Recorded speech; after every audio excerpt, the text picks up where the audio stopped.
rolling. Welcome back, everybody. Episode 93 of the Jiu Jitsu Dummies Podcast. So excited. It was so close to 100. 100 is a big deal for us. Hopefully we'll put together something really cool. Again, episode 93 of the Jiu Jitsu Dummies Podcast is brought to you by Black Belt Digital Marketing. Anything you need to build your business, website design, Google Ads, graphic design, they can help. Check them out at Black Belt Digital Marketing on Instagram or their website, bbdigitalmarketing.com. Request a free review of your entire online presence today. Go check them out. I'm Milton Campus. I am a brown belt training out of South Florida. We have Bo behind the camera. Hey, yo. Say hello, Bo. Miguel is out sick today. We'll talk a little bit more about that at the end of the episode. Tiny Miguel. Shout out to Britt, our booking manager. Thank you, Britt. You're killing it. Don't forget to like, comment, share, click that subscribe button on YouTube, right? We'd really appreciate it. Get notifications every time we launch an episode or we put out a video. Yeah, the notification bell. The notification bell. Yep. Right? Joining us shortly is Sean. Sorry, Sean. Sean. I'm already thinking about saying his last name. So Sean Yadimarco. I feel like I need to say it with my New York Italian or my a little Spanish. Yadimarco. He's at Black Belt under Tom DeBlass, and he is the owner of Bergen County Jiu-Jitsu. All right, so stay tuned, everybody. We got a few quick shout-outs. Thank you to our friends over at Flow and Roll. We talk about them every week. There's a reason. They are hands down the best custom gi and no-gi gear provider in the business. Do not believe us. Visit their Instagram at flow_n_roll and check out all the custom designs that they post. I'd actually say you could probably reach out to some of those companies that he tags, ask them about their experience with Flow and Roll. I have to say, I know personally you are not going to get anybody that's going to say anything bad about Sean. If you do have a problem, or if you've ever had a problem with anything that he's done or any equipment, anything that you've gotten, believe me, he's going to make it right. You're going to be 100% satisfied with the gear, the gis, the no-gi equipment. We're ordering keychains from him. He has our shirts on his website. I wouldn't be working with him if it wasn't everything wasn't top notch. You have a problem with Sean, you're a jerk. Yeah, I'm saying it. I'm like, you don't have. Sean doesn't have problems. He, exactly. when he's doing work with you, it's it's all about solutions and finding the kind of the right gear that's gonna fit your needs. Ask them about their pre-order program. You don't have money to lay out $5-10 grand for all of the gis and no gi gear that you need. He's got a pre-order program for you. Just give him a call. Reach out on, you can go through his Instagram at flow_n_roll. You can go to his website, flowandroll.com, or flowandroll@gmail.com. Send him an email, reach out, and talk to him about what you need. It's worth the conversation. I know that he's still doing a special where you can buy, let's say, 25 gis, get 25 patches. He'll actually put them on for you. So you're getting them for free. 25, 50, 75, 100, whatever you order, he's going to match it with the patches, and he's going to put them on for you. So reach out to them directly for more details. Can't say enough good things about Sean. All right. Yeah. If you order anything from the website, this is not for your larger custom orders. If you order anything from the website, use code JJD to get 20% off your order. All right. And again, they've got our podcast tee under their team page, so check it out. All right. Thank you to the BJJ Box for all of their support as well. They are Jiu-Jitsu's favorite monthly subscription box. It's delivered to your door, filled with premium Jiu-Jitsu and grappling apparel, equipment, supplements, supplies, snacks, and more. I'm kicking myself because I was supposed to stop at the mailbox on the way down, and I completely forgot. There might be a box sitting there. We could have done an unboxing today. Snap. But because Miguel's not here, it's even better. It's actually worked out. Yeah, we'll hopefully get one for next week. He's good. I know he's actually traveling. The owner is down in Miami. I don't know if we're going to get to see him, but look, they find the best products in the world of jiu-jitsu and guarantee that everything that you're going to get in that box is going to be worth way more than the actual cost of your subscription, right? So it's like a monthly subscription program. So each box has typically between 4 and 7 items. I know it's always to that high side. At least, when we get it, he always throws in an extra T-shirt for us. So besides those extras, the average person is going to get between 4 and 7 items. I mean, you're absolutely going to love it. It's one of my favorite things to do. Like I'm excited just to, when I go home, to check the box to see if I have one there. I get a T-shirt every month, so who doesn't love jiu-jitsu T-shirts? We all do, right? You're spoiled. So use coupon code JJD10 for $10 off your first order. And again, hopefully we'll have a new box to open up for you next week. Okay. Now, shout out to the folks over at Neutral Zone. They launched their new product line, Neutral Zone Clean, right? That's the sprays, the refills, and the wipes. NeutralZoneClean.com, Black Belt Digital Marketing, helped build that site. And shameless plug. Yes, shameless plug. It's site looks great. You can order singles. You can order 2-packs. I think we got 2, 4, and 6-packs, something like that. For the canisters, look, you can order in bulk. One of the coolest things I think they really have, good too. They have a big bucket. So like you can get a big bucket of the wipes that you could bring to your gym, like, right, and it's gonna have refill, and then you can get the refill, keep them wet if they're there for a while and they dry out a little bit, which I don't think they will, but you can get that big bucket, and then listen, gift it to your gym or ask your gym to buy some wipes and have them readily available for your and I'm very your picky. team. I'm very picky about smells, and it smells really good. Yeah. Oh, I use it. It's very nice. I gave away 2 canisters at the gym. I gave away my canister and another one that I brought for somebody, and I was just like, oh shit, now I have no wipes, but I had the spray, and in my car I have one of the original. It's almost done, but they gave me like a really big one that was one of the originals to test. Yeah, the unmarked I got one of the first, so I still have. It was so big, I still have that in the car. But again, huge fan. Get rid of the yuckies. I'm not going home. I get home, my wife wants to give me a kiss. I used to be like, don't touch me till I take a shower. And now I've already cleaned myself off before I even get home. So, I mean, it's just a smart thing to do. You got one of the unmarked ones that they use at the focus groups, Yeah. And Yeah. they do the blind test. I even, the other night, and I, again, don't normally do this, but I'm like, why aren't I doing this? Is I hate putting stuff back into my gym bag without, I don't dirty stuff back into my gym bag. So like anything I wear, my gi top, my belt, I tie it up and I carry it separately from the gym bag that I bring. Actually, I have like a flow and roll, like a big backpack. And I sprayed down my belt and then I put it in the bag. But I also knew I wasn't going to wash it. Like I'll wash it every other time now. Do you or do you not spray your belt? Yeah, right. Yes, I spray my belt. So again, look, this again, NeutralZoneClean.com, at Neutral Zone Clean on Instagram and Facebook. This is separate from Neutral Zone CBD. We're going to talk about that in a second, but Neutral Zone Clean, the products do not have CBD in them. These are 2 different companies that share, part of their name. Okay? This is all about being clean on the mats, during training, in your personal life. You can keep a canister in the car like I do. You can keep one in the garage. I use it. I got gas today. If you're a trucker. I clean my hand, I use it. And look, and they usually it's so wet that like I'll use it for something. And then like I maybe, whatever, go to a store, grab a doorknob, and I go back in the car and I'm like, oh, it's still there. It's still wet. I just use it again. So I'm reusing like the same one, like in the same day. Again, these do not have CBD in these products. Check them out. Don't smoke them. NeutralZoneClean.com. Use code JJD for 15% off your order. Okay? Now let's talk about the CBD, right? So then Neutral Zone CBD has been with us for a while now. So this is about pain management. So no matter if your aches and pains are coming from lifting weights at the gym, rolling on the mats, the daily grind of life, for me, like sitting at a desk all day, Neutral Zone has a product for you. Every time I talk to Mike, the owner, and like he'll say, hey, what are you doing? Or I'm like, oh, just got back from the gym, my back's killing. He's like Neutral Zone, take some CBD. Or we're just having a conversation, be like, I'm so stressed. He's like, take some CBD. Smart. And I do. And I listen to him.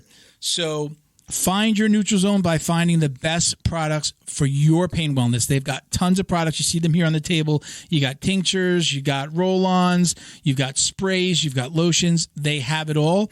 And they actually have products on their website under 2 other brand names for pets and a product line for women.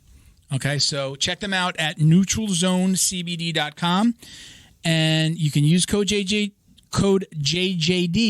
and it's 25% off your order. All right, so go check them out. Cool. All right? Coolio. All right, Bo. We ready to rock? Let's do this. Let's get Sean in here. All right, Sean, welcome. Thank you for joining us.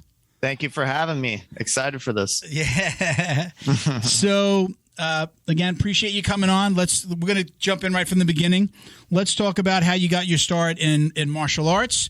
I think you were a wrestler first. Is that right? Yeah, I started wrestling as a kid, and Okay. I was also like a very avid Taekwondo competitor as a kid. Okay. And that was the beginning of my martial arts journey. And then after that, I found jiu-jitsu at around like 12 or 13, and I've been training since. Okay. How far did you take the Taekwondo? You said you competed? I competed in Taekwondo from like the ages of 5 to 13, probably at least twice a month. So Really? I was insanely competitive with that until I found jiu-jitsu. Okay. And then Yeah. when did you get your start in jiu-jitsu? Around like 11, 12, around there. And then I just kind of took off with that. Where did you start? Who was your first gym? Is it, I know, we know some big names that you train with now, but where did you start? I started under like a Renzo Gracie affiliate, Jamie Cruz. He trained a lot of UFC fighters. He trained Jim Miller. He trained his brother. He trained this other guy, Sean Santella. A lot of good fighters he used to train. And he was like my first instructor, Renzo Gracie affiliate. Now, have you always been under Renzo Gracie? Yeah, I've always been Team Renzo Gracie. Team Renzo. And you are recently promoted to black belt? How long ago has it been? How long has it been now? I got promoted to black belt mid-July. And you're under Tom DeBlass. You got your black belt from Tom DeBlass. Yep, I'm a Tom DeBlass. Freaking honor, huh? I mean, that's amazing. Yes, thank you. I appreciate it. So, real quick side note, we're talking about Renzo Gracie. We're talking about Tom DeBlass. Do you know anything about that recent Renzo video in the subway? Did he get into a fight? Is that really him? What I heard was, Renzo was talking to someone in Portuguese, and this guy came up to him and said, "Speak English. This is America." Oh, boy. Yeah, and then they started fighting. Renzo took him down, made him apologize, and then let him back up, and that was it. That was it. Literally, Go ahead. it was just jiu-jitsu 101 in a subway. Yeah, the video that I've seen, or at least the few times that I've seen it, it pretty much cuts out when he looks like he mounts him, but then everybody cuts the video from there. So I don't really know what happened after that. But apparently Renzo didn't even throw a single strike. It was all jiu-jitsu. Yeah. Yeah, and the other guy looked like he was throwing strikes. He looked like he was punching, right? Yeah, Renzo didn't throw a single punch. He just took him down, mounted him, didn't let him up, made him apologize, and then he got up and he just ran away. Of all places to tell somebody to speak English, like New York City is probably not the best place to do it because it's like. And what are the chances you run into Renzo Gracie into a subway and you get into a fight with him? It's funny because at least once a week I see that meme of Renzo on the subway and he looks all crazy and it says something like, "Imagine having this guy staring at you, but then talking to him about jiu-jitsu." Yeah, if they ever clone a human, Renzo should definitely be the first person to clone. One of a kind. Yeah. Do you get to do you get to train in the city? I've taken a lot of Renzo's classes. Yeah. I used to train at Renzo's when John Danaher was there. Okay. So yeah, I got to take a lot of classes from John, a lot of classes from Renzo, and a lot of classes from the other Renzo Gracie instructors. Yeah. I'm sure you're probably sick of talking about this because people ask, but we got to ask, like, what was your experience training there with, in the Blue Basement and with John? And I mean, those were some killers. And that was all before they left for Puerto Rico, obviously, right? Yeah, I didn't go to Puerto Rico as well. The time I was training in the Blue Basement, it was that place is magical, man. Like John's a wizard. So many different faces you meet every day, and of course, like getting to train with like the likes of like Nicky Rod, Gordon, Craig Jones. Yeah. At that point, it was just like survival. Yeah. When you're a new guy, when you walk, well, again, you were you kind of there first before them? Before all happened? I mean, I wasn't at Henzo's like the HQ that long. Okay. I was training at a Henzo Gracie affiliate gym, like throughout my like childhood and teenage years. Yeah. But I wasn't at the HQ that long. But I did spend like a significant amount of time training with John. Yeah.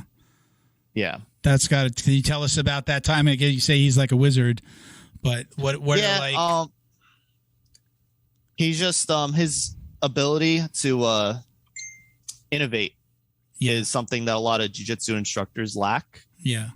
And his ability to innovate just far exceeds almost any other instructor I've ever seen. Yeah. And when you say innovate, you mean like take the most basic of moves that you might think that you're awesome at, and then like turn it into this whole system or series. Am I on the right track there?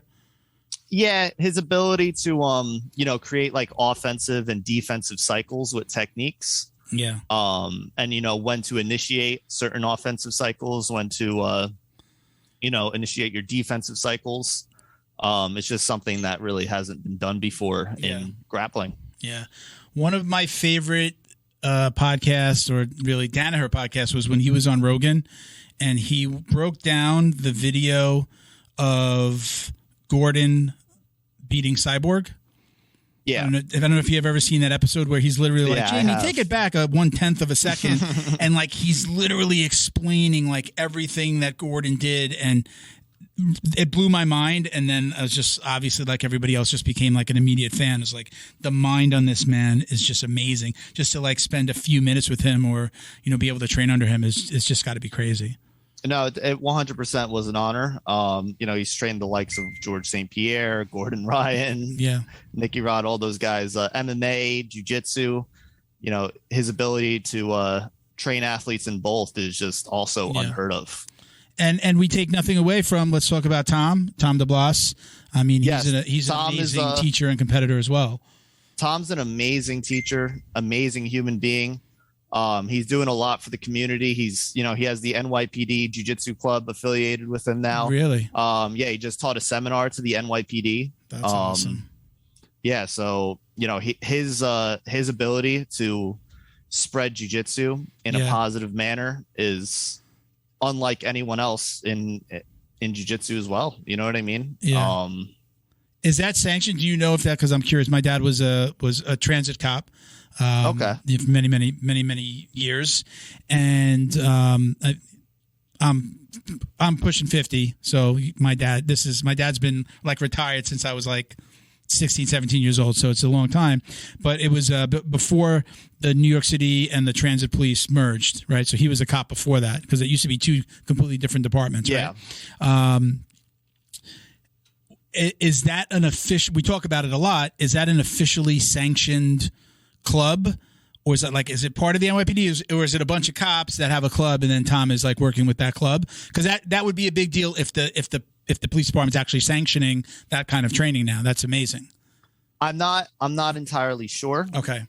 I think it is, just like a bunch of NYPD officers that like formed a club for the NYPD who want to learn jiu-jitsu. Mm-hmm. But I'm not entirely sure about that. Yeah. Well, I follow Tom. I think he's amazing. We shot him a couple of messages here and there like, hey, come on the podcast. I'm sure he gets thousands of messages. He's a very busy guy. A week, if not a day. And but I love following his stuff. He's a super positive guy. And it's got to be amazing to train under. I mean, that's Tom, a Mount Rushmore right there of people that you've trained with or under. No, yeah, Tom is also very inspiring. He inspires all of his athletes to, chase their goals. We have a lot of amazing athletes on our team. We have Jaden Mueller, who just won the No-Gi Worlds at Purple Belt. We have Cameron Malott, who just beat the Giant Slayer in a super fight. Tons of amazing athletes that Tom is producing. And his ability to inspire, give technical, development to all of his athletes is also just unparalleled. Yeah. I don't usually watch a lot of videos of people when they're just flowing with like a student, but Tom's have always been like really fun to watch. Where he'll be like, I'm setting up the camera. This is real training, you know, and just his flow is just amazing. And you know, he's I can't remember the names of the guys roll with, but I mean, these guys did not look like slouches, and he's just like amazing, like 5-10 minute videos of him rolling. It's just like watching a freaking ballet. He's just amazing, you know. And it's, you know, it's impressive because you know, he's a big guy, and to be able to move like that, to have that amount of body awareness combined with technique is very beautiful to watch. Yeah, very cool. So talking about watching videos and stuff like that, I heard you on a podcast mention that you like to study film on your opponents when you're going to an event. That would be more of like maybe like a super fight or a tournament where you know the competitors, right? Obviously, well, yeah, IBJJF, you might not know. You're not going to know everybody, but yeah, I study all my opponents. Yeah. You know, I don't want to you know, miss out on crucial information. Try to see where you know, my opponents lack in certain areas. See where I can exploit that. You know, some people, they psych themselves out though when they study their opponents, and it could be detrimental to their performance.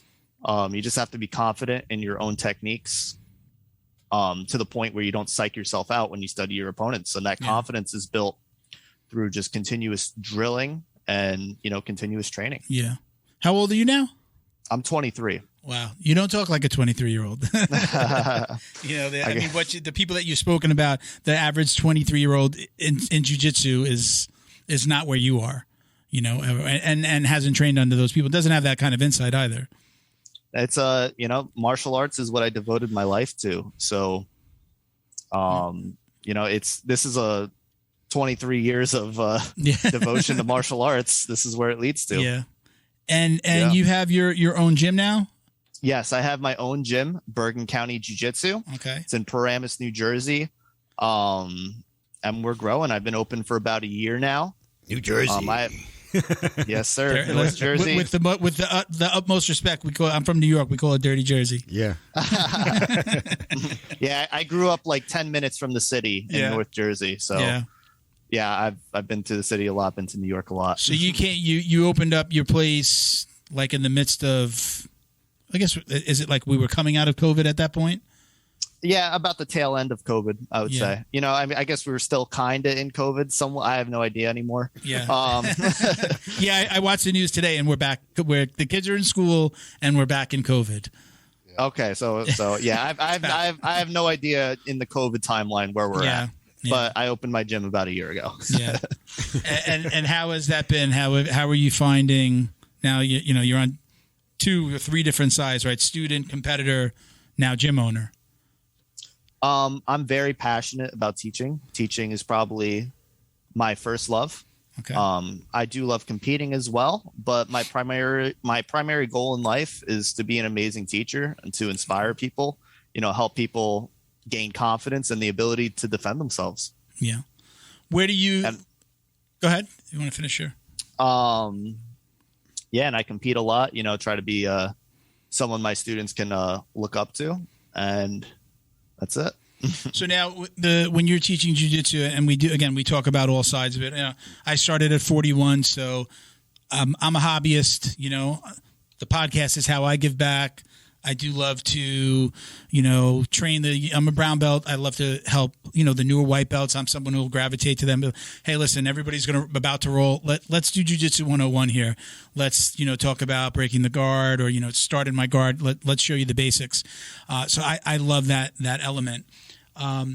Where do you fall on, or really what type of jiu-jitsu do you feel like you're teaching? Because, right, there are some that are doing the old school, you know, kind of self-defense parts as well.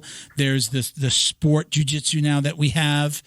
Or do you lean towards one? Is it like purely sport jiu-jitsu that you're teaching your students, or do you get into that self-defense side as well?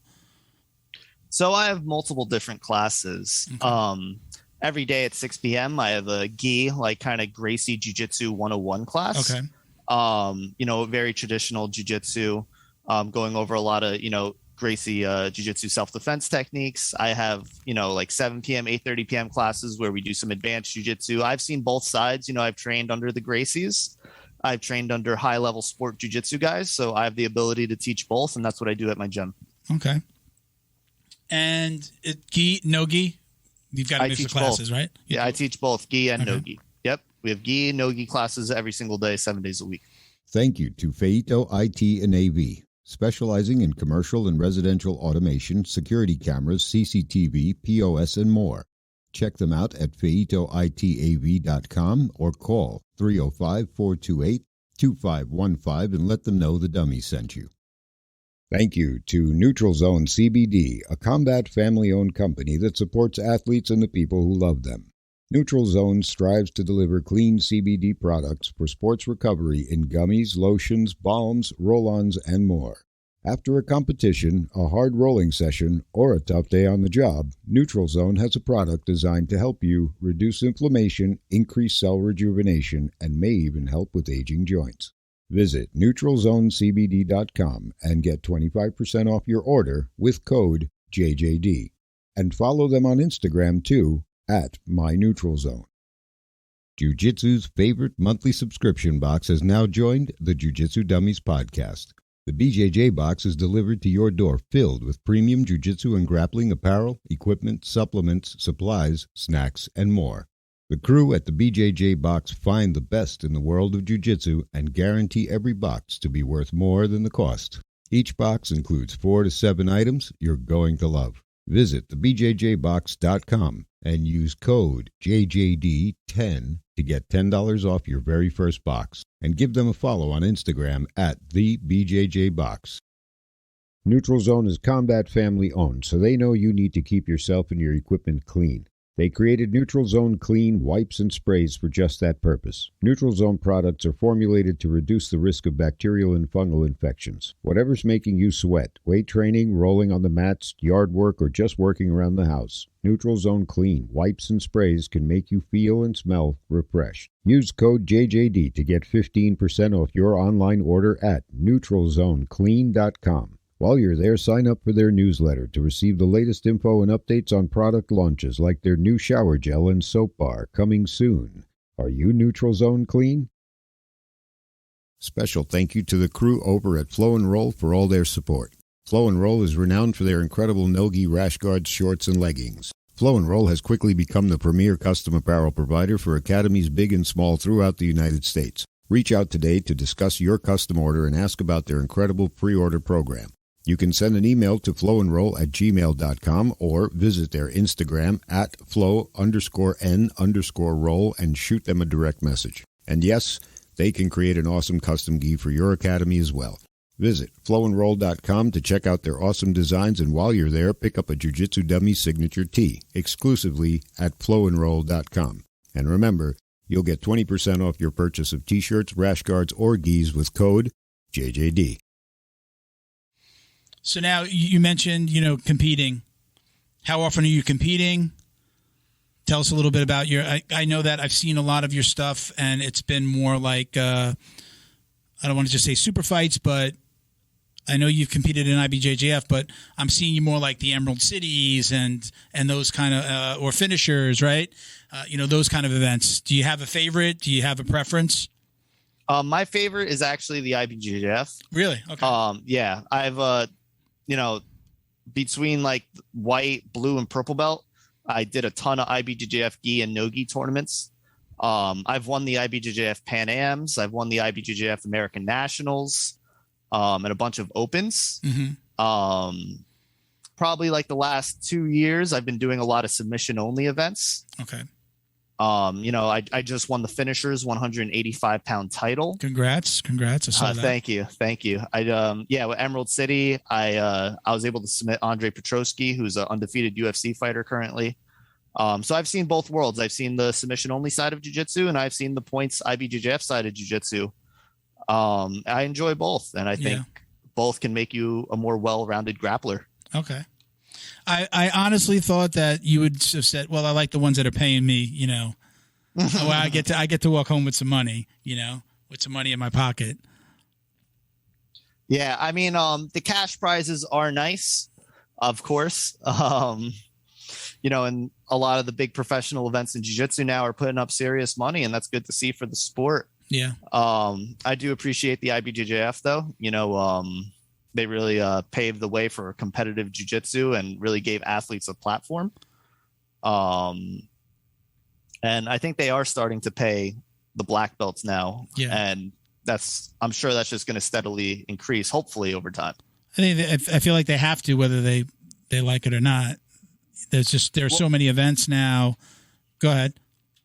Yeah. If all these other events are paying serious cash, and if you're not paying serious cash, then what happens? If you're not paying, you're going to turn into an amateur event. Yeah. So the pressure is on to keep up in terms of competitor pay. So in those tournament, whether they're kind of the finishers in the Emerald Cities or the IBJ, have you had to fight friends, or even you're a young guy, you've got to have students that are at your level. Have you ever had to fight a friend or a student? Yeah, I've fought a couple of my friends in matches. Uh-huh. People I train with every single day, I've had matches against. It's no hard feelings. You go out there. Yeah. I've never closed out with anyone. I've always competed against my training partners or my friends. Has anybody ever asked you to close out? Come on, Sean, let me have this one. No, I have been asked to close out. Not disclosing any names, but okay. Always turned it down.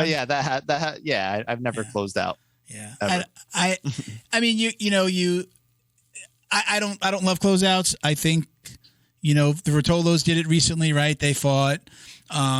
Look, hey, we train together. We try to kill each other in the gym on the regular. Why wouldn't we do it here? I would maybe see it from a teacher-student perspective. Like, right, if it was literally like somebody that you trained and now you're maybe I could see that, because that's a little harder for the student. Like, I don't want to say you lose a student, but, I just think that's a harder situation than a guy that's a friend, somebody you've trained with for years. Maybe you're not his coach. He's truly a training partner. But yeah, I'm not a big fan of the closeouts. I don't know. I don't really understand why they do it. It's who was the, was it I think the Robert Drysdale incident that Gordon kind of, I don't know if how much you follow that I've seen some of the debates. I don't know if I have no idea what actually happened. Yeah. All we can do is speculate. Yeah, it's a long time ago. Yeah, I personally, I wasn't there. I have no idea what actually happened. Well, much respect for not closing out. I like that. I appreciate it. Thank you. So when you have had to face those friends, how is it when you get back into the gym? Has anybody, there are ever any sour grapes? Anybody upset? No, maybe internally they have some disdain, but in training, it's I've never felt that. Yeah. So it's just back to normal. I think, with jiu-jitsu, grappling, wrestling, it's different with competing against teammates. If strikes are involved, then, that should never happen, I think. Gotcha. Because then you're seriously injuring each other, and, I don't think that should ever be a possibility. But grappling, I think, competing against teammates isn't a big deal. Okay. Now, at your gym, I heard this interesting factoid. You don't ever close. You are truly 24/7, 365. You do not close on holidays. Is that right? I have never closed on a holiday. Every single holiday I have had open mat or something at least. Yeah. And yeah, I have classes 7 days a week. I have 5 a.m. classes Monday through Friday. So Christmas, New Year's, Thanksgiving Day, you still have open mats? Yes. We always have open mats on holidays. Like I was saying, Monday through Friday, we have 5 a.m. classes, 7 a.m. classes, 5 p.m. classes, 6 p.m. classes, 7 p.m. classes, and 8:30 p.m. classes. Wow. You're not coaching all of those, are you? I'm not coaching all those, but those classes are available. Very cool. Dude, he does more in 1 week than I've done in my whole life. He does more in one day he does more training in 1 day than I do all month. Oh, jeez, wow. I'm exhausted, man. So we had a bunch of listener questions, so I'm gonna kind of throw some of these at you. You might know some of these guys. That happens a lot where sometimes it's friends and buddies. You'll let me know if you know these guys. But let's go to our first question. So this was Wardo1K is his Instagram handle. And he says, Sean, how did you handle your first competition loss as a white belt, if you did? Maybe he knows. Compared to how you handle your losses as a black belt now? So my first ever match in jiu-jitsu, I lost to a girl. I was 12 or 11, something like that. And yeah, I got completely smoked by a female. Ow.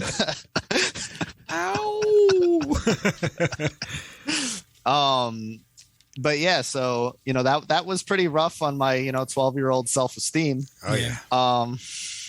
And what was the second part to that? The second part was just how you handled losses as a white belt to now at black. At white belt, it was,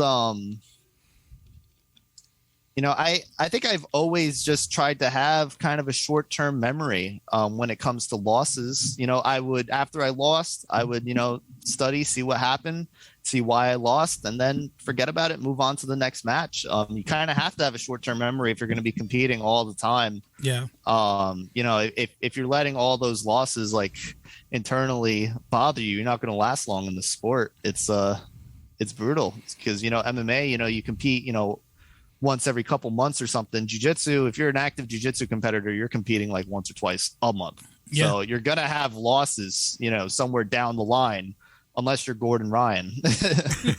Yeah, or King Kong. Yeah. Either one. So you mentioned MMA in that answer. Have you ever considered fighting MMA? Do you train as well at your school? I've done Muay Thai on and off. Wrestling, jiu-jitsu. I've done like MMA specific training. I do want to do some MMA fights. I do have a lot of interest in that. I want to compete, win some high level black belt tournaments first, and then 100% do some MMA fights. I mean, I would love to do that. Again, your age, what'd you say? Did you say 23? 23, yes. 23. I mean, at your level at jiu-jitsu at this age, this is like the perfect time. There are a lot of guys that are like they're in their 30s. They're like, hey, got my black belt now, and I'm 33, and I want to give MMA a try. I've had interviews with people saying that, and I'm like, I think it might be a little too late for you by the time you take a couple of amateur fights, and then you get picked up by a professional organization. I mean, now you're mid-30s. Are you really truly going to be able to make a run? Is it worth it? I think the fact that there is actually money in jiu-jitsu now, I think somebody like that, again, we've had high-level people on that have talked about doing it. In the back of my mind, I'm saying, just stick with jiu-jitsu. You can make more money and not get hit in the face this way. And I don't know. That's my opinion. But you're definitely in the sweet spot at age-wise. You're already a black belt. You're a high-level black belt. And if you're already doing MMA, there might be, a shot at, I mean, would you... do you see yourself in the UFC or in a larger organization, or is it one of those things? Yeah, I just want to, put the gloves on and have a couple of fights. If you're still with us, we lost video, but we still have Sean on audio, so we're going to keep on. We'll continue to move forward. If the video comes on, great. If not, you're going to see Sean's pretty face on the screen if you're watching on YouTube. But go ahead. Talk about MMA. So yeah, I would like to do MMA more for I'm teaching self-defense classes. I would like to prove my ability to, fight in an MMA setting, kind of similar to how the Gracie family did, proving their martial art. It's like proving what I'm teaching in a self-defense setting, like, trying to show that my jiu-jitsu would not only work against other jiu-jitsu practitioners, but guys trying to punch me in the face. You know what I mean? It just makes sense. I think, again, you've got a great take on how to be a coach. I mean, that's the way to do it. No, yeah, 100%. So in terms of, if I see myself fighting in the UFC or something like that, to me, that's not really important to me. You know what I mean? I'm a teacher first. I love competing. It was just to do it to, prove my ability to, help someone defend themselves in terms of, if someone tried to attack them, strikes are going to be involved. My ability to implement my jiu-jitsu, even if strikes are involved. Okay. So now there was a second part of the question. Like, he didn't ask about MMA, but we went there. But Wardo1K on Instagram, the second part of his question was, how do you control your nerves and your mind prior to stepping on the mat, or prior to a competition or super fight? So first, you need to have the confidence. You build that confidence through drilling, continuous training.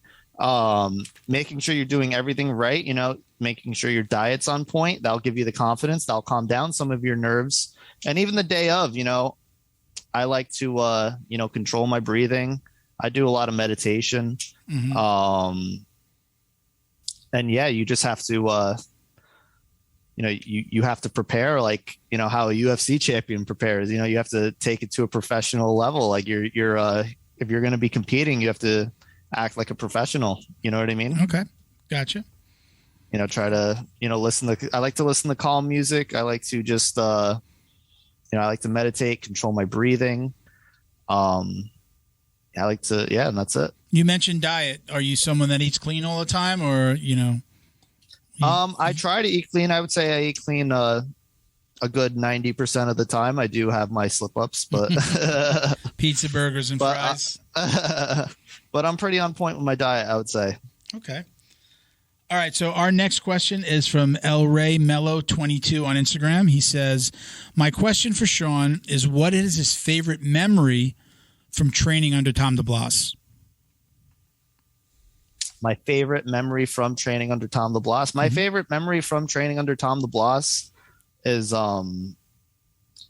just having conversations with him that were very inspiring for me to compete on a very high level. Like his ability to inspire me is just my favorite memory of him. Is his ability to make people believe in themselves is just my favorite part about Tom. And, my favorite memory is those conversations of, him getting me to believe in myself. Gotcha.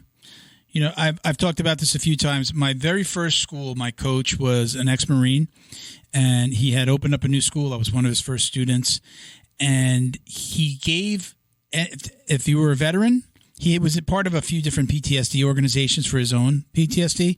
And he would invite those guys to train, and it was free. He gave them a gi. It was always free. They never had to pay, never a time they had to pay a membership. And sometimes a few of those guys would show up, and we'd be stretching. We'd be getting ready for class.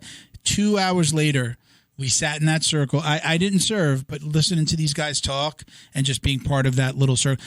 Some of my favorite memories of the times training there were just those little circles, just talking, the motivation from the coach, just really understanding where these guys were coming from.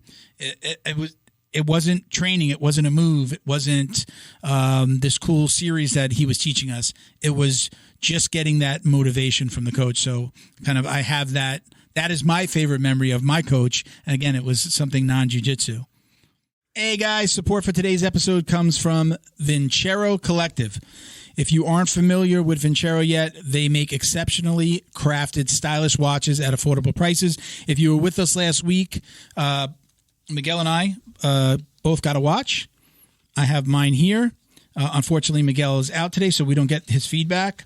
Awesome. I've actually put it back in here. I did wear it to go out with my wife to dinner since we last recorded. That's nice. It is an amazing watch. I love when I wear suits or get dressed. I'm like always in cool. Navy blue and like brown shoes and stuff. So perfect watch. I mean, I chose mine, and I guess I guess which one Miguel would like. So it's an amazing watch. It's beautiful. I loved it. Definitely it's my dressy watch now. When I got married a couple of years ago, December will be 3 years, and I didn't realize it till I saw the pictures. I have with a brown band that I put on it. I look like the biggest freaking dork in my wedding pictures with I wish that I had invested in a watch, and now my watch collection is going to consist of Vincero. So looks like a licorice candy on your. It looks. I look like an idiot. Right. I mean, to the point, I'm like, yeah, maybe we should just Photoshop a watch. It's like, what's in there? It's the one emergency. So again, if you're not familiar with them, they make exceptional watches. If you want to cut to the to the website there, Bo, right? They do have other products, but we're focused on the watches. Other premium brands have these insane markups. I'm not paying. I'm not even going to mention some of the brands, but I'm just not like someone that spends a lot of money on flashy jewelry. These watches that we got were $150 each. The ones that that's not bad at all. That's not. I was thinking it was going to be way more. What did I paid $400 for my. Dude, that watch looks so really, really cool. I thought it was a lot more than that. Holy shit. You can finally own a high quality and a lasting timepiece without going broke. And the best part is that our listeners, the listeners of this podcast, are getting hooked up to save even more with the biggest discount that Vincero offers. All right. So if you're looking for the perfect accessory to help elevate your style, for a limited time, they're going to give us 20% off plus free shipping site-wide with code JJD at VinceroCollective.com. That link is in the bio on our podcast audio and on YouTube. Click that link and check them out. 3 words come to mind when I think about their products: stylish, quality, versatility, right? Vincero designs everything in-house, sources their own material, and produces in small batches. So they're committed to doing things well or not at all. And you know what's funny? As it was sitting here, Bo, I'm looking at the back of the packaging, and it says climate neutral certified, which, you know, I'm a lefty liberal. I like that kind of stuff. I just lost like half the crowd. Half the audience, right? But I'm during the podcast today, I've been looking at it and I'm like, well, I have 3 words. Hadn't even noticed that. I have 3 words for everyone. Don't miss out. Yeah. So again, I think that's really a great deal, and it's a really nice piece. Like I said, I'm actually really surprised. I thought it was a lot more. Yeah. They have, there are other price points. There are some that are more expensive and a little bit less expensive. You see on the screen, right? They've got, you get the different bands. They've got sunglasses. I even saw, and I'm not going to, I've been hanging around an with image of like an everyday carry, a little pocket knife that they had. So I'm interested in learning some more and hopefully getting some more products. They can only offer this big discount for a limited time, so don't wait or it's going to be too late. Get 20% off plus free shipping site-wide with code JJD at Vincero Collective. Okay, support our show. Use the code and JJD at VINCERO collective.com. All right. And remember, we have our little giveaway too. So let us know that you purchase, and then you're entered into a giveaway with us. But I guarantee you that you will find something that fits your style. Shop Vincero today. Let's get back to the show. When we launched, I was telling you a story of my my coach. I don't know how much of it you heard. Like, he was a Marine, and he gave away jiu-jitsu to other Marines who were part of PTSD organizations. Those are some of my, sometimes we would just sit there and talk, and 2 hours later, there was never any training. Those guys needed the conversation just as much as they needed the jiu-jitsu. So again, it's crazy, but I've talked about that multiple times. It's one of my best memories of working with or training under that coach. So again, kind of feel what you're saying about Tom, just like sitting down, getting that knowledge from him. The non-jiu-jitsu stuff, so to speak, is some of my best memories of my coach. Yeah, and you know, if you notice with Tom, all of his black belts are ride or die, Tom. You know what I mean? Yeah. And there's a reason for that. You know, that's because, you know, he's you know, he shows loyalty to his guys, and he shows, you know, kind of like unconditional love to all of his guys, and you know, they show it back. And you know, you'll see other instructors where you know, they'll lose like even like black belts and stuff like that, but Tom, everyone who's under Tom is ride or die, and there's a reason for that. I mean, again, look, it's he's definitely one of those guys that, like, you know, you say Tom DeBlass, people know who Tom is, right? You know, 100%. Yeah, it's not like, you know, I mean, again, it's an honor to train under him, and it's I mean, I couldn't imagine being, you know, being able to say that I'm a black belt under Tom DeBlass would be like, that's a dream for most of us. So you're in a good place, and it's good to hear. I mean, it's confirmation to what a lot of us that follow him, you know, perceive or feel like we know, that he's just a great dude. And, you know, he definitely always seems like he's there for not only his students, you know, like when, you know, you see those crazy videos of some kid getting beat up and he's out there like, you know, hey, that's wrong. You know, like he's an advocate for the little guy, it seems sometimes too. There for everyone. And you know, there's no one else I'd rather be under in the world. Very cool. All right. So we have another question from Andy Lopez, 59 on Instagram. He says, my favorite question to ask black belts is what made you fall in love with jiu-jitsu? Not just try, but what made you fall in love with it? So originally what made me fall in love with it was, you know, watching the old school UFCs and watching the old school Pride videos and seeing the effectiveness of it between, you know, martial art versus martial art. That was like my first exposure to jiu-jitsu, seeing it like that. And, I was like, wow, that's amazing. And then, once I started training jiu-jitsu, it was, it's the ability to, there's so many different avenues you can go down in terms of technical development. It's like an open world game. I don't know if you've ever played video games, but, it's like an open world game where there's so many different avenues for you to technically develop at, unlike, boxing or something else. It's, like boxing, like there's only so many techniques, but you're constantly refining those techniques. With jiu-jitsu, it's like there's thousands of techniques that you can learn, and it's very fascinating. It's it's very different than most other martial arts. There's never a time you're never going to hear anybody say, well, I've learned all the jiu-jitsu. I learned it all. Yeah. That's it. No more. That just doesn't happen in this world. For every, like my coach says, for every level, there's another level.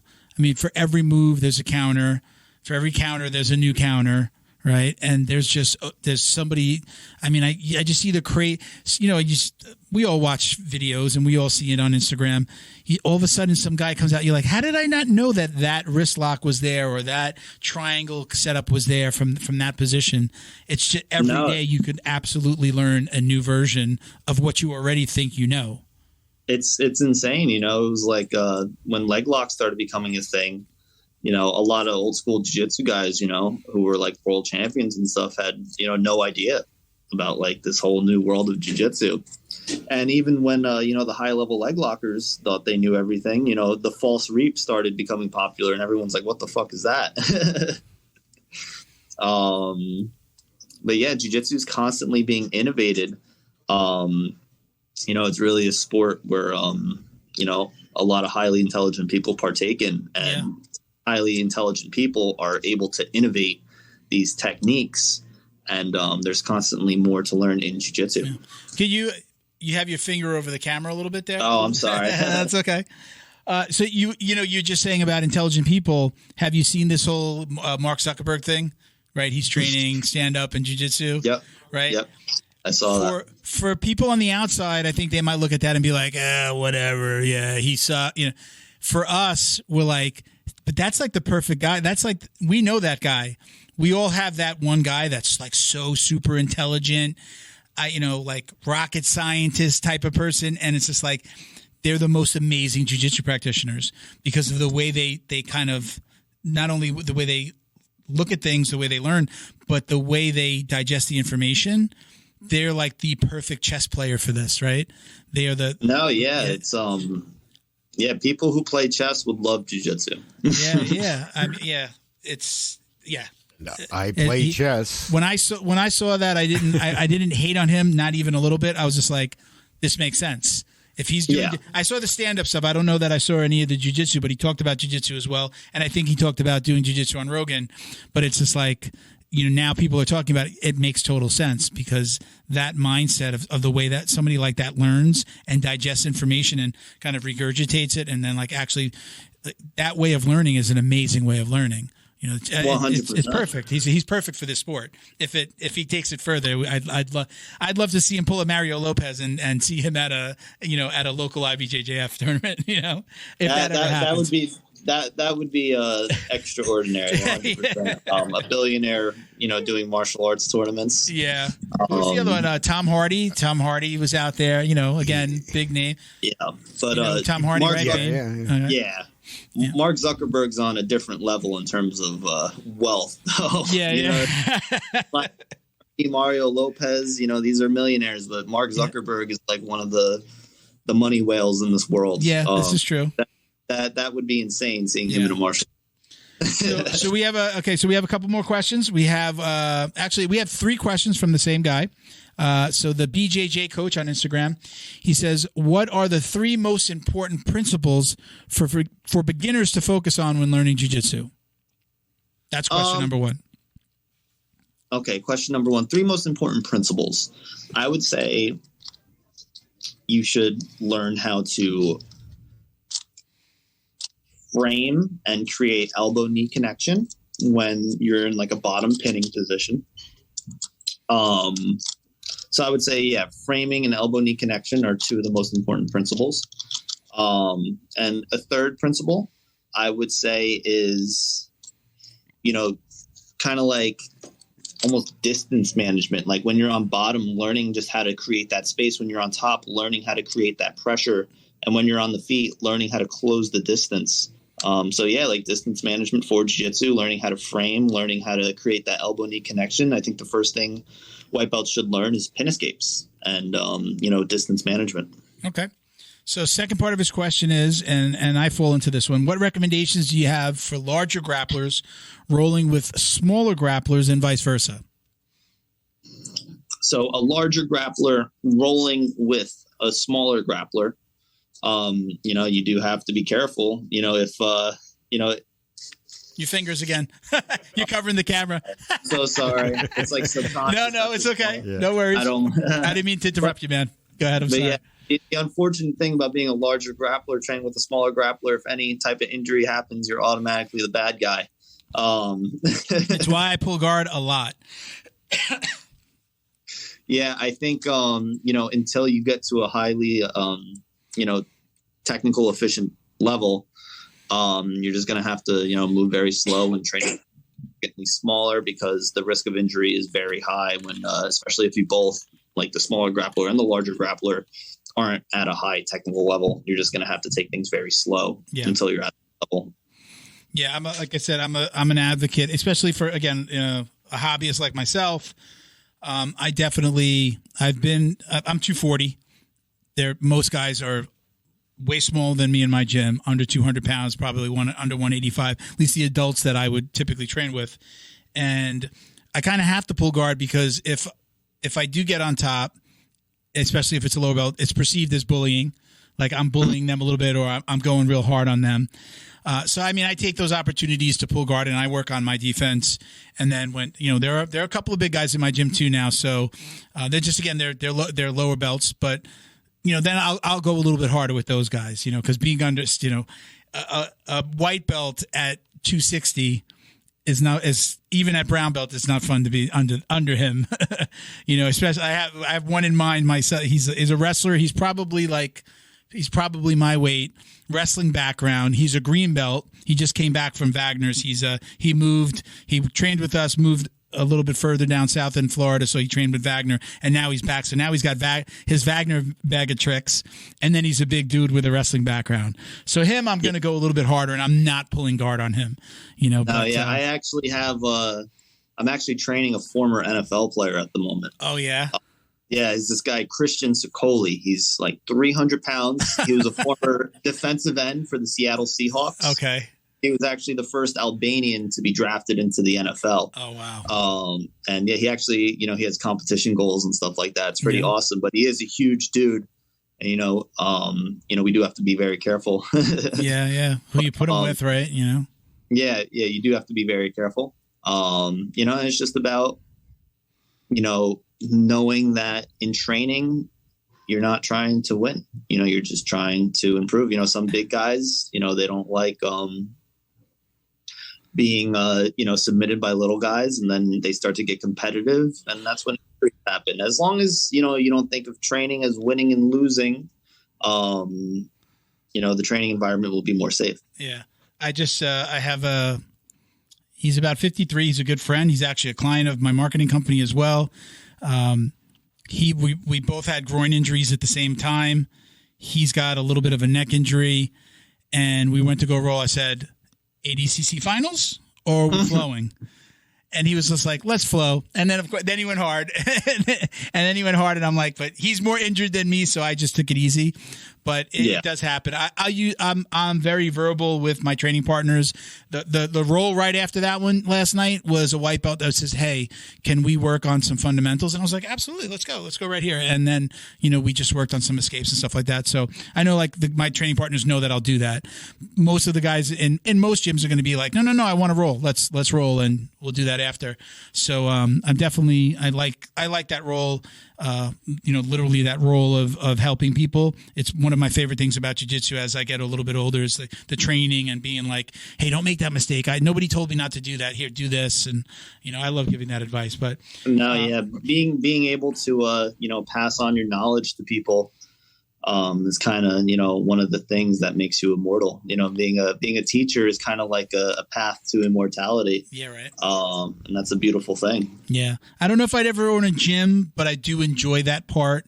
If I didn't work so much already, I would definitely talk to my coach about coaching at the school, helping out with the kids program. Because I did do that at my first school, but just time doesn't allow it. But it's absolutely, I'm not, I'm in this for me. I'm not in it necessarily for the competition side. I love doing the podcast, but it's one of my favorite things about jiu-jitsu. It's teaching somebody something and then watching them do it. Like a week later, you're like, he really did listen, and seeing them do it. I'm like a big lockdown guy. I like the north-south choke.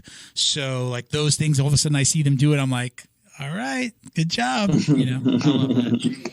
All right. So we have a group, we call this the drill down. The drill down. We have a group of about 7 questions. So those were our listener questions, but now we have some questions that we ask every guest. They're usually a similar version of about 6 or 7 questions. So we're going to jump into these now. So your preference, and again, you can elaborate on any of these, but your preference when you're training, is it gi or no gi? So I would say I enjoy the gi more, but I'm just more no-gi oriented with my submissions. I like head and arm chokes. I like front headlocks. I like to wrestle. I like to I like to do leg locks. For me, my jiu-jitsu is definitely more favored towards no-gi, but I do enjoy the gi. I think the gi is beautiful, and I kind of grew up in a gi, training martial arts my whole life.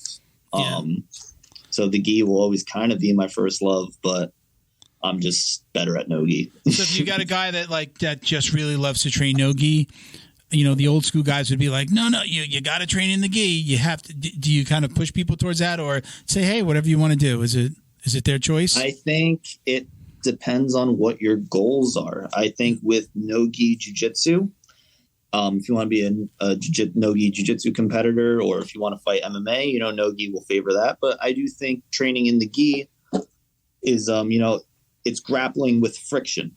And, I live in the Northeast. It's a little colder here most of the year. If you get into a street fight, you're going to have that extra friction. This is true. And I actually think the pace of the gi is more realistic in terms of a street fight. Like, I feel like no-gi jiu-jitsu is actually faster than a street fight.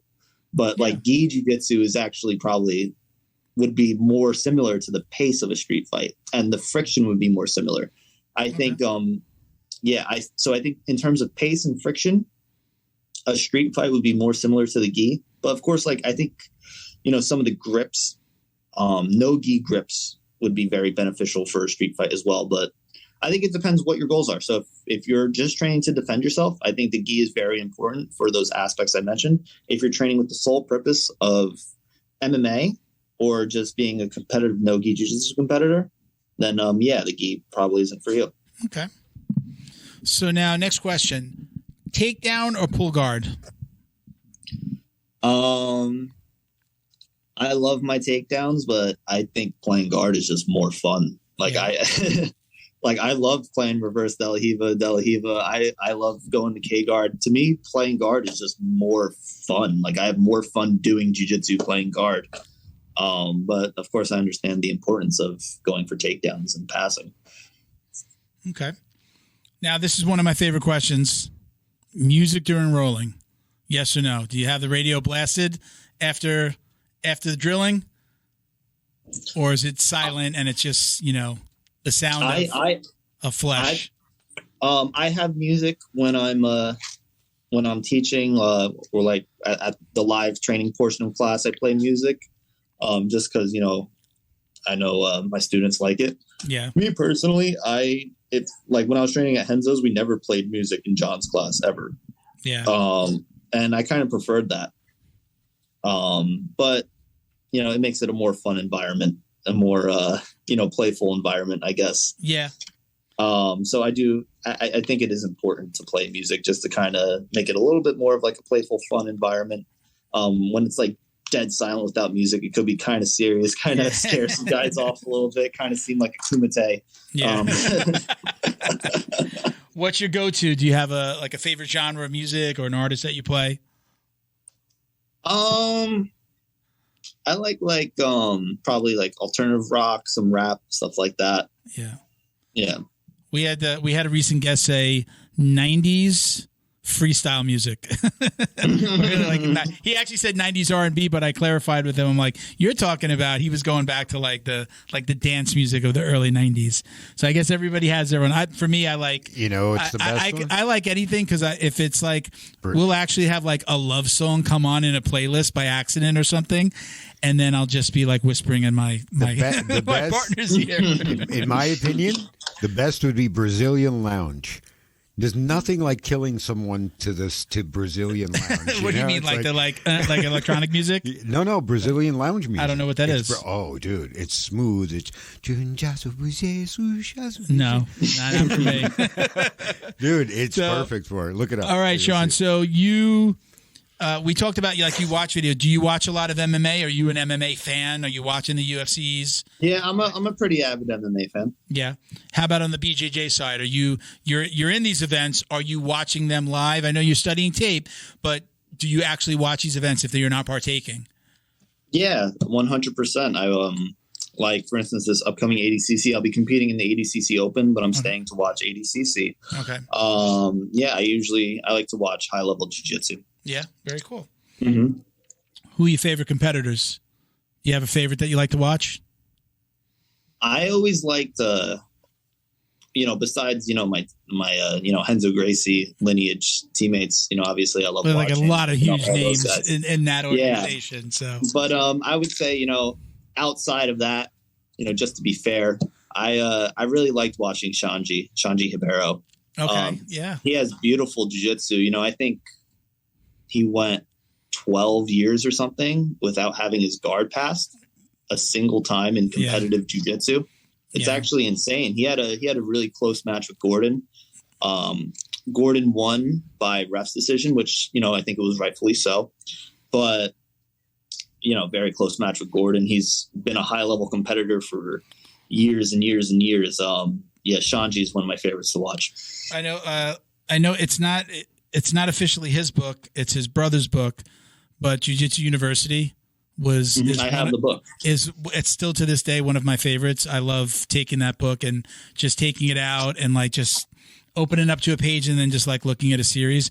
I read it all the way up to brown belt when I was at purple. And then I was just like, no, I'm going to stop. And then I would go back to the beginning again. And some of those, he's in there. I bring it up because he's in that book. He's such a big part of that book. He's the training partner. And, he's amazing. I love to watch him as well. And again, when I think about the Hiberos, like I always go back to that book. I used to have it sitting like out during the podcast on the table, and I would constantly be talking about it. And, I loved it. My coach, he was the new black belt. So he was, first gym, new black. He had that book, and I'd show up and he'd just be looking at it and be like, okay, this is what we're doing today. That he didn't have a formal curriculum. We weren't part of a huge affiliation, but that's the way he taught. So it was really fun. We'd take a move out of there, and then he'd actually let us be like, so many of us were watching YouTube. So he would allow us to be like, okay, show me a video of something that you liked. Let's go over it so that you're not just doing some crazy moves here. He didn't originally love the whole that we would go and watch YouTube videos, but he wound up just like throwing up his hands and be like, okay, I guess this is the new world that we live in. Yeah. And then I'd actually have my iPad off to the side and he'd let us be like, all right, show me how to do this. Not everybody loves that take on training, but it was definitely one of my better memories of training with him. So I actually, speaking of like the YouTube thing, I actually just had a student recently, we laugh about this now, but he was showing one of his teammates something that he saw in a dream. In a dream? Not on you, like he in a dream? Like he had a dream of a technique, and he was trying to do it in training, like and I just kind of called him out on it. But, we laugh about it now. I asked him, I was like, where'd you see this? He was like, I just had a dream about it. Now, there's two sides of that. Now, okay, I'll look at both sides of that. I'll be like, okay, it's kind of crazy, but look at the dedication. That's how much he loves jiu-jitsu, that he's dreaming about new moves. I got to say, I think I like the guy. Yeah, that's a new one. Yeah. One time I had a new trial class guy come in, and sometimes I'll let new trial people like do like a little like situational training. Sometimes not. I kind of read the person. The first thing this person did was drop back for a straight ankle lock. They said they never trained jiu-jitsu before, and I asked them. I was like, I thought you never trained before. And then he said it was from playing the UFC video game. That he played a lot of the UFC video game, and he decided to try it. I mean, these days it's legitimate. That probably really is true, right? Well, I got to tell you, in the world of driving and racing, they used to make fun of people because they would spend time on these simulator games, which are very much similar, like GT4, Gran Turismo, and years later, people are being sponsored to race digital teams where they race like iRacing. Yeah. They get paid during COVID. That became a thing. Yeah, like people were like, that was the only racing available. They couldn't race, and like professional racers were actually like racing. So 10 years ago, they were making fun of people. Now it's an actual business. Yeah, right. And now it's a real thing. Serious. Yeah. I mean, it's the same thing with the Gracie. I mean, look back at the Gracies in California, like Henner and Hedon.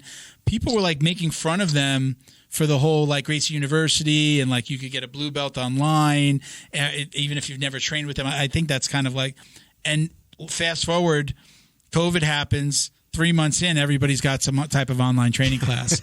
So it's just like that's something that was so new and foreign to people just is now the norm. I mean, do you know Nick Salas and I forget Danny's last name. I know that Danny Freestyle, right? They talk about like they so encourage their students to like learn on their own and look at videos and study tape and take notes. I mean, years ago it was like, no. You're learning this jiu-jitsu. Put that down. Put that away. You're learning this. I want to show you my jiu-jitsu, and this is the only way that you should learn. I mean, look, we've just come a long, long way. What is your take on that? You talked about the dream. Are you okay with your guys coming in and saying like, hey, look, I saw something on YouTube last night. Can you help me with this? Are you, will you sit there with them and work on it, or will you be like, listen, dude, wait a minute, maybe not the right time? I think you can watch, videos and stuff like that and techniques. Once you've like mastered pin escapes, I think if you can't get out of like pinning positions, that should be your first goal. Agreed. Because if you get in a real fight and if someone mounts you in that fight, gets on top of you, if you can't get out, you're at that person's mercy. Yeah. I think the first thing you should do is just learn pin escapes. Maybe if you're watching videos on pin escapes, but once you get past the pin escape part, then I think you can kind of open up and look at different types of technique videos and stuff like that. So how long do you normally make somebody wait? A new student comes in, he's on maybe a trial week. Is he going to be rolling more than you said, doing some situational stuff? Would he be doing a roll the first week? Do you make him wait? Usually like with like a first like trial or like a trial week, sometimes, like I'll read the person, but sometimes I'll have them do like back mount positional or like mount positional. Like I'll just have someone on their back and I'll just be like, just don't throw any strikes. I just want you to try to get out. Or I'll put them bottom mount. I'll be like, just try to get out. And that will kind of show them the power of jiu-jitsu. Yeah. You know what I mean? And I feel like that will really inspire them to train and take this martial art seriously is live training, like seeing how someone could so easily hold them down and they can't get out. It'll make them believe in jiu-jitsu and show them why they need to learn this. Yeah, I think at that point, like they don't know what they don't know, and that definitely puts them in a position to go, oh shit, this is for real. This little guy that weighs 50 pounds less than me can hold me down. This is crazy. And that's the point, I think, where a lot of us go, I'm falling in love with it and give me more. I want more. And then there are people that go, yeah, no fucking way. I'm out of here.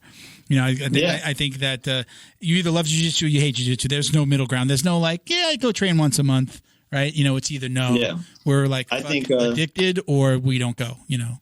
Yeah, I think live training will help you, understand if this is for you or not. And, you know, just some, you know, basic situational training like that without submissions, I think, is a good way to really help someone find out if this is for them. Cool. So, okay, I got 2 more questions for you. This next one is, what is your ultimate goal in jiu-jitsu? You know, what do you want your legacy to be? My ultimate goal in jiu-jitsu is to, give tons of people the confidence to defend themselves in real life situations. I'm only 23 and I've already helped people who gotten confronted in the subway. I have an 18, 19-year-old female student who goes to the city to go to school. She just got confronted in the subway and she was actually able to defend herself. To me, that's beautiful. That's what martial arts is all about. And I just want to continue providing that for people, that ability to defend themselves. I do love competing, but it's my primary goal is to be a teacher and give as many people the confidence to defend themselves as humanly possible. Cool. So I lied. I said 2 more questions. I have one more. What's next for you? Do you have any upcoming events that we should know about? I'm doing a lot. I'm doing the ADCC Open next week. Okay. After that, I'm doing finishers again. I'm defending my 185-pound title. Cool. After that, no-gi pans, and then no-gi worlds. And this is all going to happen before, January. That's cool, so I have a lot of competitions on the horizon. It's funny because I'm just realizing it's like so early in September and it's ADCC is here. We've been waiting for this. It was like September. Like we're right here now. This is awesome. Okay. Last question. This is the most important question that we're going to ask you all night. Do you or do you not wash your gi belt? So I do wash my gi belt. I do wash my belt. We got to give you the bell. Yeah, I've heard that my whole life not to wash your belt, even Taekwondo, karate, jiu-jitsu, my whole life not to wash your belt. I used to have an instructor. One time I washed my belt and the stripes fell off and I asked them to put the stripes back on and they told me, ask the washing machine for your stripes. Jesus. I've just always put them back on. I just always had a roll of tape and I put them back on. I was like, yeah. But yeah, obviously you got to wash your belt. It's cloth. It's going to carry bacteria and stuff like that. That's how people get skin infections. You got to wash the belt. Well, welcome to the Belt Washers Club. I am a belt washer. I think that people that don't are stinky bastards. And I just generally wash my clothes.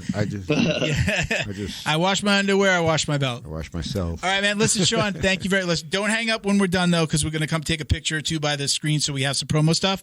But awesome. Do you have any shout-outs? You want to say hello to any sponsors or shout out any sponsors? This is your time.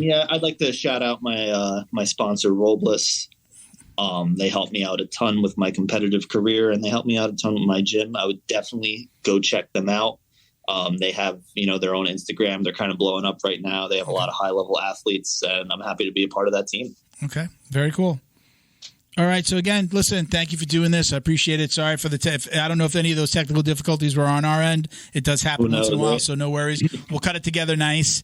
Again, don't hang up. We're going to come by, but thank you for doing this, and we really appreciate you coming on. Awesome. Thank you guys for having me on. All right, man. Take care. Thank you to Neutral Zone CBD, a combat family-owned company that supports athletes and the people who love them. Neutral Zone strives to deliver clean CBD products for sports recovery in gummies, lotions, balms, roll-ons, and more.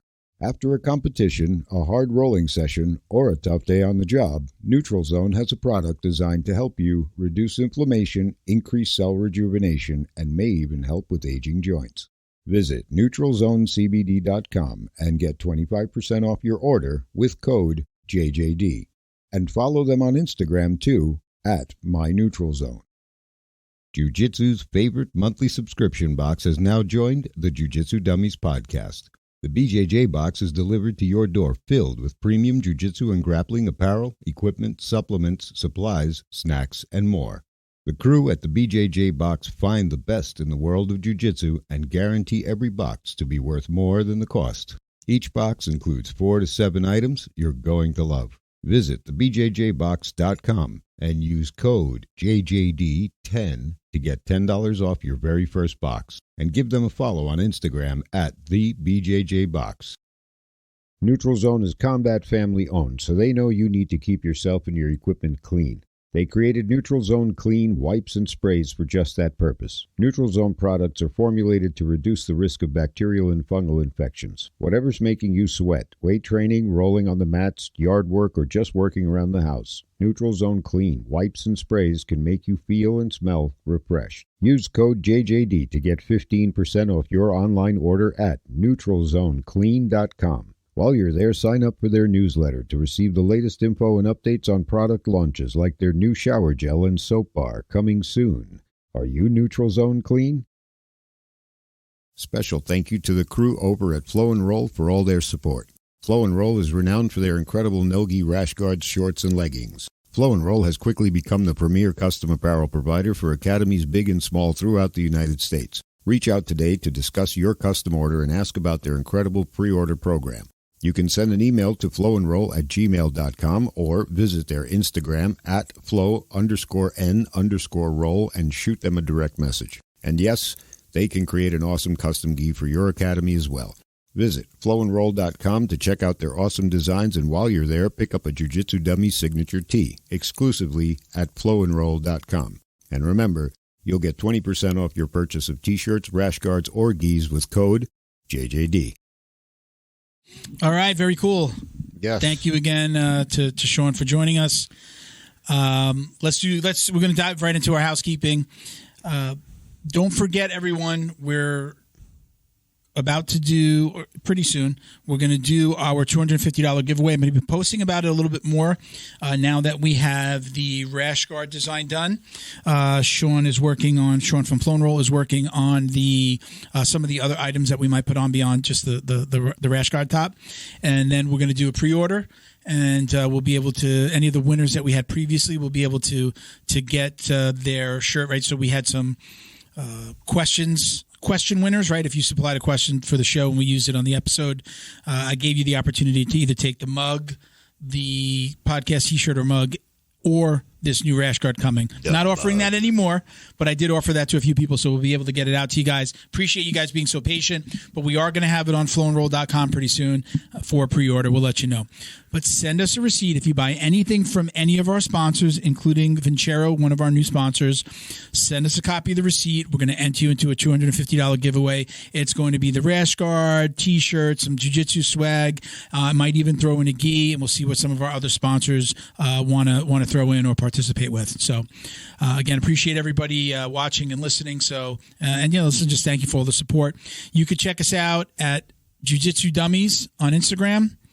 My personal IG is Uncle Milty BJJ. Feel free to hit me up and follow.